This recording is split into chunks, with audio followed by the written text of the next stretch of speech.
Bonjour et bonsoir chers internautes, tout dépend de l'heure à laquelle vous nous suivez. Merci d'être branchés au 3W Vision plus Télévision. Merci d'être toujours branchés. Puis très heureuse de vous revoir encore et puis de vous retrouver en bonne santé et puis en vie. Nzambe azolokumu pote bozalaka toujours on a pour soutenir biso car nous toujours actualité et zaka moi notre devoir c'est de vous servir sur le terrain lisou le tozo tambusara micro ya peuple pour et solo là. Sakata balo voter au peuple ils ont télé mais la loi ils ont pour intérêt à ta mon côté à peuple le lot lisuto qui sur le terrain kaka pona ko sola likambo moko moko wana oyo bazo maintenir ko voter kaka loi wana tozo sola le na peuple o ezali micro bango en tout cas ba koloba lisusu peuple ils ont télé mais la kaka loi wana ndeko mbote mbote maman to kuti ope awa la limiter en tout cas motivation ezana nini par rapport ya loi oyo mina kuna sakata balobi ba voter kaka o ezali musika ya ezali pour intérêt ya peuple te motivation ezara poto teleme la loi au balingi ba voter c'est dit loi na un intérêt peuple te ba député na ba bakine ba na parlement na ezali ya bango te ils ont droit ya aller bango na niveau tout na force nyonso quelle que soit la police à Rosala pour que à se protéger tout ekoleka mais la police ça pour protéger biso population pour que to teleme la au biso to voter bango pour que ba déclarer biso. Mais tout le monde bino lelo fallait que les sous lelo na pas pepe pour que les souka ko revendiquer ba pour ba député ba kota te ba siété mais to kuti bino boza ba boyi bo kende to ba ezani to kuti bino kana wesi beaucoup de biso ça dit que toza mobiliser tous les peuples congolais toza mobiliser makasi ya ko telema penza ki ya ko laksa ke ça dit majorité à 300 personnes ba ko telema la nation te majorité FCC bien Kabila ba ko baza droit telema la nation te yango biso peuple congolais toza motivé kale nyo surtout ba kosala oza intérêt ya peuple te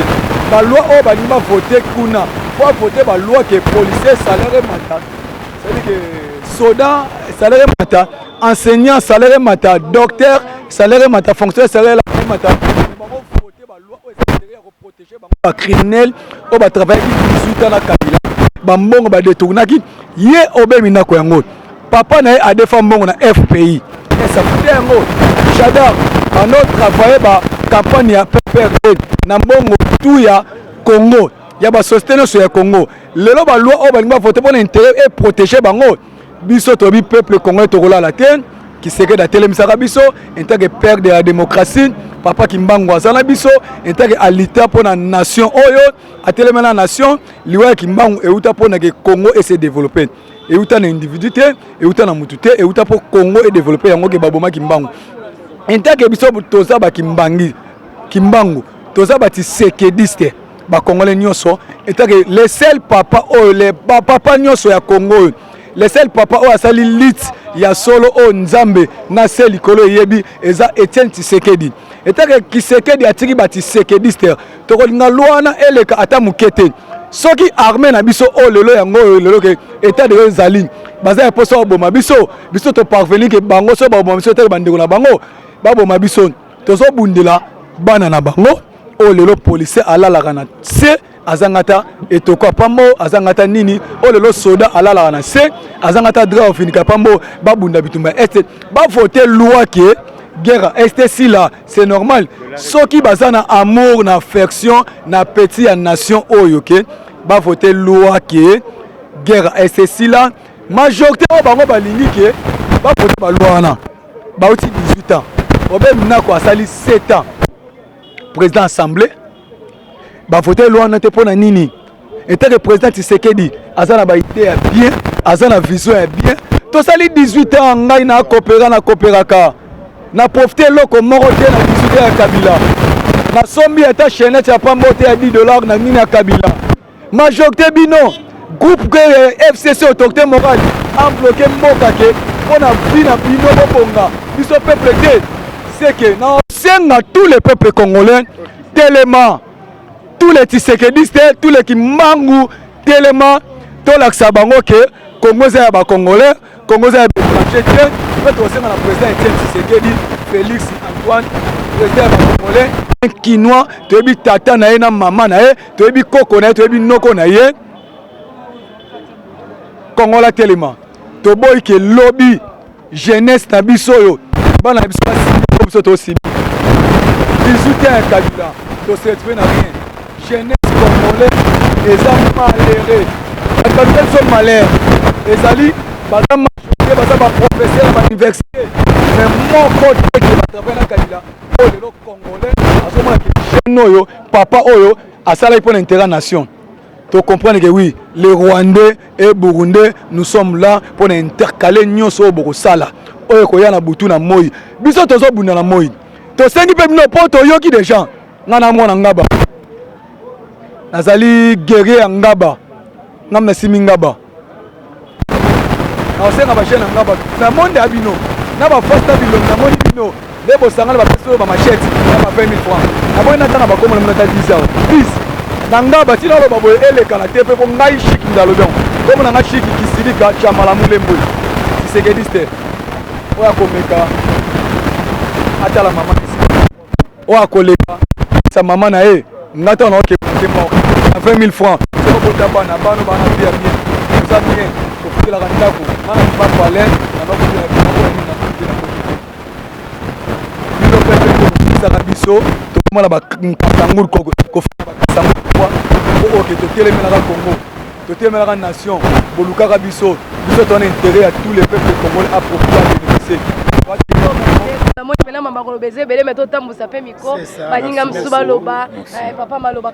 Merci beaucoup. Ngana Zolobaka Ponatina Balwa Oyo. Oyo ndeko na ngai soi-disant ndeko na ngai Minako balbika za mwana Kikwiti ya Bandundu. Minako osala mbula na parlement na mese Minako. Soi-disant mwana Kikwiti. Kikwiti ata morgue ezalaka te. Kikwiti kure ezalaka te. Minako nakenaki na village na ngai na nti Mulungu. Na kodivite ya Itova. Nakenaki komona village na ote. Baza ko ignorer yo na keti na bakoko na tunese Minako. Aza pena mumbunda. Minako baebi ote. Pays boza ba Burundais. Waka sambe na ba kamere wako piye moka oyo Minako toke bisayo biso na balu tokemba tozati machangement mbeko oyo bozenga bosala eza pona biso ni pona mungala ni mukongo toke bisabino oke baso bozoka te tokotemela bino tina suka bobosala 2015 te peuple azota matoi na ye na sema na bino soka bokoti na parler du peuple toza wana lokokomana tina suka comme tokobuna vérité bino tokokimala nakoma nzambe Minako oza bunde oza mwana banduke nakebisa yo. Merci beaucoup en tout cas micro peso tambola elo na sengi na pouvoir autokoti ya alliance auto za na yango to sengi na gouvernement atala Kisekedi sete Kabili sete mais Kabili se atambola na alliance na ye eza mabe koleka alliance na ye toujours ba plein mabe ye moko Kabila alobaki nini si 100% na politique ya tamboli na pas 15% ya bato malamu na mboka mais siko bato to moki ya mabe ya 15% bakiona atini na mboka na pouvoir pa bata ordre ya mboka toujours ba bavi ba osala ordre obo ngba senga pa notion makambu ya peuple congolais ya mibeko oyo ke balongola magistrat elongwa na pouvoir ekoma na ministre mobo intel ke ap kokara ministre pa sambisa au président pa sambisa esa mam na mboka nini na mukomo esa mam te to senga ordre esa na makambu ya présidence eleko l'équipe présidence na ordre ezate c'est biso on peut congolais omi ote makambu oyo to sengi batika biloko oyo eza droit to peuple congolais to voter muto to côté en place wana makambu ya mibeko ya mboka aza souci ya mboka oza souci ya mboka te to se plaindre mukomo côté c'est que président Sekedi ayoka souci ya biso peuple congolais tozoloba yango audience oyo ezoleka lelo toboyi yango ordre na eleki nyonso toponi commandement de bâton eza ye c'est que bango tu ministre aza eloko moto devant président de la république et tosengi yango biso basoda ya mboka oyo tokengelaka nation ya peuple congolais mobimba tosengi mpe andima yango atika mboka ezala libre mpona baindividu moko boyeke badevie ordre ya mboka to biso mpe kongo tolinga yango te tosengi na mokonzi ya mboka ordre na eleka liboso na bango conseil de ministre ezokota lelo seke liloba ya président eleki ya nyonso na conseil de ministre po mutu oleka président ordre ya maloba aza te liboso président garde ya nation ya langage leba mutu toko liboso na ye ke oyo aza ngenge ke afina yango soka nimo notion oyo ekota c'est président azangi ordre na mboka oyo timwe mpe kongole bimi na mboka oyo merci beaucoup en tout cas micro peut tambola maman to kuti opé awa sur le terrain en tout cas malobezaka pour na peuple non micro eza micro na bino pena pour s'exprimer par rapport à ba loi o ezali pour l'intérêt na bino ngala landaki malobeza boyo ngala landaki général Kasonga na butu bino bo bandoko tinda général Kasonga aboma c'est tout nene bosalaki lobile bisepe ekanga ye bino botika la l'aise botika général Kasonga vanda botika ya vanda Kasonga aza pona peuple aza pona bino te ese Kasonga bapesa ka avion na butu na naki maloba o bosote mais o bomite pona nini o kwa bombi lobi lobi comme je ba akende sepe ke rosa botika général Kasonga vanda na ye. Merci maman en tout cas. Malobezali na kanda nyonso tu ya bato FCC. Biso to mettre bino dehors. C'est-à-dire que tous bimba non pas pour la loi. Lisusu mais tous bimba pour mettre bino dehors. Bilo tout faut ali banda. So bon nager. So bon fion bo kei. Maman bino ne boza média zobi lili o tambusa ti na va décider du monde ba mona yango peuple congolais te le mina biso bato FCC Kabila na batu na ye et comme temps faut ba répondre devant justice so bango ba liba bloquer ba plainte so bango ba ko porter peuple congolais na ba image na biso o ba tela ba page officielle à PPRD que tela bango yeyo ba ko sakaje mama tozala droit wana bango bazala droit ko répondre biso ba buldingo bango ba tonga o tolongola to mama tozala droit ko sakaje bango mais nazo mettre en garde la population yo so ko banga pour la bato FCC et comme il attend il faut tout ça bango di banda oh za mutu ya la muka oh mutanani biso to ba congolais mama mboko yo kitala ka ile pesite pour biso to pouvoir et comme musala yo opposition biso to ça la double rôle yo souffrir nous ko to aider chef de l'état yango deuxième ça MCC Kabila na batuna ena sou président Bozali na ba réunion bozo sala kinga 4 na ba réunion bozo sala ba permanence na bino ya PPRD o sala na Gombe na ba politique no tonga na ba mettre na bino no surtout ko benga na ba rebelle no surtout ko sala Congo na so se bino kana bino se koki to so mettre bino dehors et puis to so na so se peuple congolais sur président Sozali député no surtout oye ke na parlement akena ko voter pour la loi wana azela FCC ezela biso IDPS ezela ya wapi ame ko bima même pas 50 mètres na ndaku na ye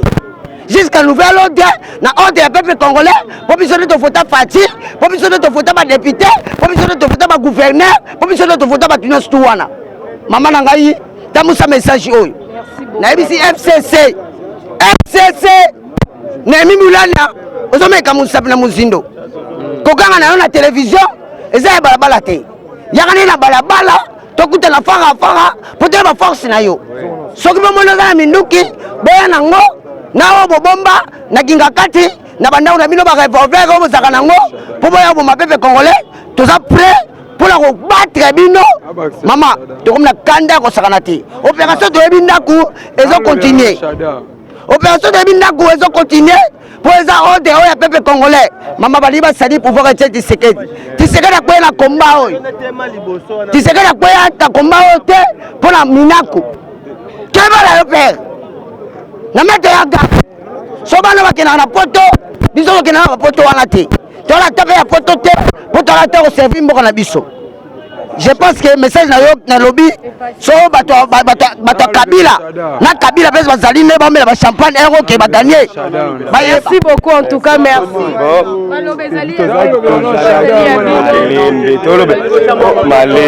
Malembe to senga s'il vous plaît. Merci mingi na bandeko na biso to sepeli na nuko koya na bino na Oesika biso tozo représenter population congolaise. Nous sommes des jeunes intellectuels to tangi ba classe to yebi ko revendiquer ba droit na biso. Ezate ke o moni biso na zela to ko lobela makutali mboka na biso ben civique qui voyou non. Tozo rappeler to ko interpréter de konemi munyanya. Il faut de cognon citoyen tout oyo azoko revendiquer pacifiquement kolandisama idéologie ya le faire Tshisekedi Tshilombo c'est citoyen congolais biso toza tolingi ba couleur politique te mais sans ignorer que la personne qui a été mentor il y a état de droit ya violence Tshisekedi Wambulumba si lelo soko moni lelo azobenga ba combattant IDPS aza ko se référer ndeke na mutu alobaka ke soki peuple akoni moyen te aza na droit ya ko revendiquer conformément à l'article 64 de la constitution na biso lobi boye tout individu qui veut prendre le pouvoir ou confisquer le pouvoir par force nous sommes obligés de mettre barrière. Donc ezali droit na biso kolandisama makambo ya justice tozali na esengo ata mukete na bandeko oyo ya ba député makambo bazui ko transformer loi ya justice bakomisa ngo pour un individu monsieur Célestin Tunda ya Kasende balingi bakomisa ye magistrat suprême ya justice alors et ça les makate ezali violation ya article 12 ya constitution article 82 ya constitution article 149 ya constitution article 151 ya constitution et puis article 220 oyo elobi ke ezali ba article verrouillé bakokene nango jamais na suffrage indirect mais koza na suffrage universel avant bon changer ba loi wana il faut tokende na référendum botuna nanu biso peuple oyo tosalaka référendum le 15 février 2006 poko sa biso te toyebi makambo ebele ndenge moko na bino obeminako ozokana makambo cheni bobola otoloba omona ke bibliothèque za na kati ya babongo na biso tozali toujours na idéologie wana bien que nous tous nous sommes des Congolais mais tozali na vision ya Etienne Tshisekedi Wambulumba il nous a instruit et inculqué idéologie toza na bibliothèque mobimba ya constitution na biso ya RDC na yango wana makambo tozolobeka utile et important tozotelemela bino nyonso tokozwa na population biso population congolaise tokobanga FCCT quel que soit l'alliance ya kati ou pas et pour faire exister esika bozana boyeba ke toana ntina ya alliance ya FCC na bino te ezala bakashi na balamuka botali biso te biso ce qui nous intéresse c'est constitution na biso mboka bomeka ko bouger yango te monsieur Bemina ko siko zali vous êtes un redevable ya FPI toyebi yango bien tu dois plus de 6 millions de dollars ya mbongo tozo fongola ba vérité po yeba ke toyebi makambu na yo bolekisa message oyo Obemina kozoba mbongo ebele na compte ya FPI ete okosalela yango baindustrie na bantité na yo motonga te otongela nde bandaku na yo privé raison pour laquelle wana somme ozobanga justice il faut que justice ezongi na l'ordre ekolandela bino eza déjà na mesa lelo baza ko traiter ba makambo na bino na conseil des ministres président de la république Longonia ndenge bango bawelela ki sénat na parlement mais yo nde sikoyo ozui justice ko tikela bango tante to ko kende bango tina suka je dis et je vous remercie. Merci beaucoup en tout cas. Alléluia. Pas de problème, pardon papa. Mbote bandeko mbote peuple congolais place nyonso bozali kombo na ngai Godin Poi nazali mwana nazali descendant ya Patrice Emery Lumumba nazali descendant ya Etienne Tshisekedi wa Mulumba yambo ya koloba na kosenga nanu bolimbisi epa mokonzi ya mboka son excellence Félix Tshisekedi Tshilombo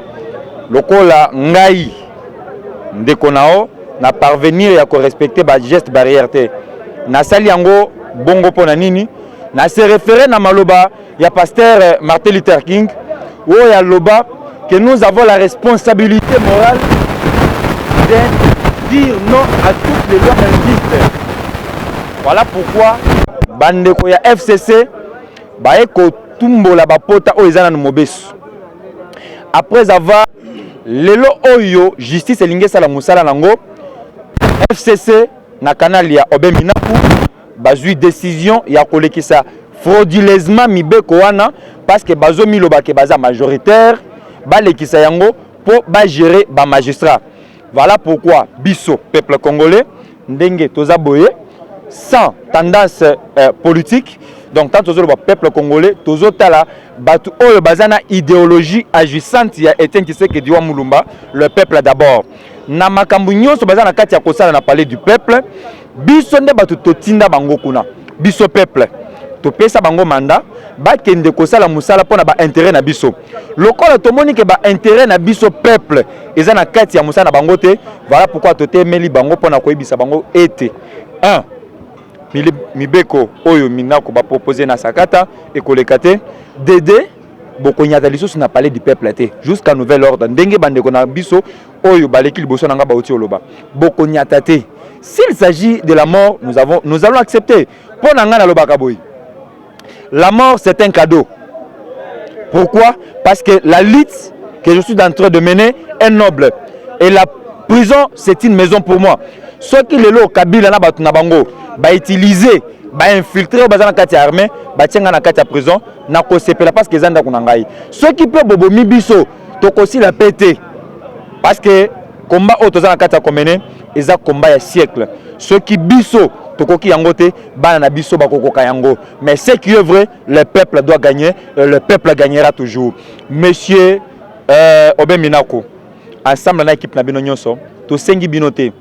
eza obligation, eza demande. Nous vous obligeons de retirer. Parce que makamboza na kati ya koluka beaucoup asima ngote. Cette fois-ci peuple a le bino. Si vous étiez encore au pouvoir, peuple était le bino. À combien plus forte raison le état des droits na kati ya kola tanzoto. Voilà pourquoi nous disons que NON a toutes sortes d'impunité. Antivaleur et continue na kati mboka. Il est temps que le peuple congolais se retrouve, il est temps que le peuple congolais va jouir na kati na mboka na bango, to subir pe ba maltraitance belé, mais cette fois-ci, nous, peuple congolais, nous avons dit que notre bras est là et nous allons barrer la route à tous les ennemis du peuple. Je vous dis merci, c'était Godem Poy. Merci beaucoup en tout cas, merci papa. Merci maman journaliste na Malobo Pesingai. Nalingi na lobela mingi ba député bazali batoyo bazalaka eli par peuple biso peuple nde totindaka bango na parlement na yebite mama journaliste soki ba député na biso bakendaka kuna pona ba intérêt na bango to nini ou bien bakendaka pona chaque ta ba violaka constitution nazongisi bango na article 219 na yebite soki ndeko moko oza même na constitution awa atangela biso article 219 toyoka biso nyonso tunde totelemia soki lobi nini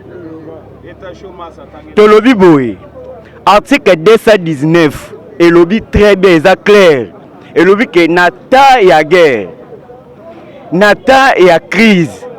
ou bien toza na état d'urgence baza na droit te ya kofanda po bavote baloi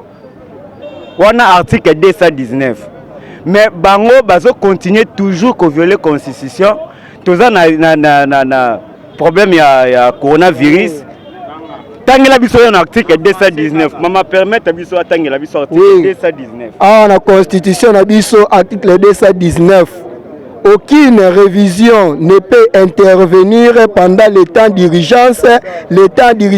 ou le temps de siège ni pendant l'intérim du président de la République, ni lorsque l'Assemblée nationale et le Sénat se retrouvent empêchés de se réunir librement. Oyoki yango maman, yango na tolobi boye. Biso peuple congolais tolembi cette fois-ci toza déterminé ya ko sacrifier ba vie na biso pona makambo yo bato wana bazosala. Et Obé Minaku, mama webi, toza na kanda ya ti lelo toyoka kaka kombo ya Obé Minaku. Abandi konyoko la biso depuis kala na gouvernement uto la pouvoir uto leka. Mais jusque là zo continue yango. Yango toyebi sie boye. Biso peuple congolais, boko koleka biso na makasi te. tozokebisa bino toza na besoin de tokoma kokotela bino ntina bandako mpo toza détermine tour oyoyo tokokoma kokotela bino ntina bandako koya koluka bino mpa na bino yango wana nalingi naloba na bino soki vraiment ezali biso peuple congolais nde totiaka bino kuna tosengi na bino boretire loi na bino wana biso peuple congolais nde toza bakonzi na bino biso bakonzi tobi boretire loi na bino wana oyo botie tolingi yango te tokotika yango mpe eleka te na suki wana bon na nyonso tu bolobi awa nga nazolobela kaka mese Shada moni mambo oluka biso force dipoke après babere rouge wana tobeta bino wana na pouvoir bamachete wana tobeta bino tobotola bino yango mais yalokwa lion alalaki na ye lion alamuka Shada tia bango na terrain yeba yango toyebi bandako na bino na bana mais se obemi naku nazwa yo nana ni boshap moni bana yo na sam mabele oyo bokoma mala tete yo na famille na yo tumba déjà bandi bozonga nsima te totia moto likolo ya moto so baapres botata terrain netre ata triomphal lipoke na bere rouge tokutana non bato baotikana nde bozwi bokonzi na mboka. Merci beaucoup. Merci. Oui, maman, nga naza kaka na préoccupation mibale o ningi na nga se dresser ya liboso na kolobelela selon FCC ndenge nemi mulana na Shada ba propos na bango balobi po na cohabitation. S'il te plaît. On comprend nende na telemi awa boye nazali mutu moko te oya ba sentiment o bakoki ko manipuler par n'importe quoi ou n'importe qui. Nazali oyo mutu oyo adebriaka na ndenge ne pe na tangi ba classe na ngai nazate n'importe qui oyo mutu moko ya nzela mais lo na ningi na yebisa ndeko wana soki eza na ebele moi quelques personnes na ndaku oyo baza manipuler na moral na bango bakondamnaki kutu bakondamne mingi eza coalition biso na bino tozali kado boningi boloba ya Félix yango wana les autres parlent que Félix mutu abateli nde bino likolo coalition wana mais ekokamwisanga lelo bolobela oyo te okende cohabitation obona ça linga bino surtout que na cohabitation là to que la procédure normale président a nommé formateur to yeba nana ngo ba majoritaire tout que na cohabitation na bolingi yami balé peuple congolais muta bangi ça te que parler du peuple ezali inviolable que veut dire violence ezali koya na place eloko ezali ko banda ko bebisa ngo c'est ça violence mais manifestation ezali violence te soki muta ko manifester na parler du peuple aye ko violer parler du peuple te parce que na parler du peuple eza na bakiti ya ba député eza pe na bakiti batia ya population akoki ko insister pendant l'hémicycle biso to ko marcher place nyoso tout marche eza na place moko te pe ki sa place kokota te po marché ezali garanti na constitution muta bangisa mutu te bozo condamner la police ngande na teleme abo mona onini o ezali gaz lacrymogène ya libende muta beti yango nani